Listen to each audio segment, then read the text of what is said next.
boca morar,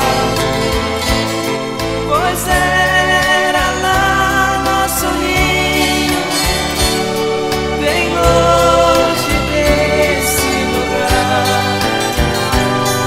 no alto lá da montanha, perto da luz do luar. Vivi um ano feliz, sem nunca isso esperar.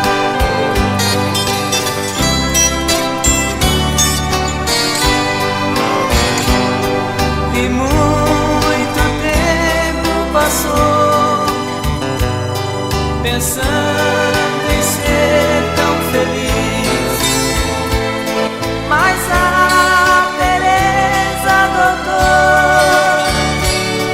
felicidade não quis, pois meu sonho desse olhar paguei caro, meu amor, por causa de outro caboclo, meu rancho ela abandonou.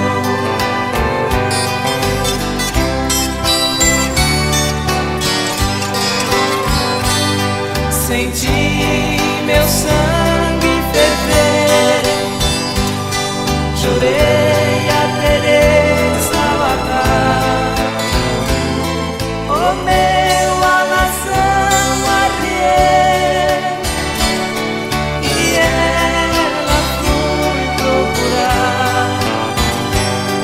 Agora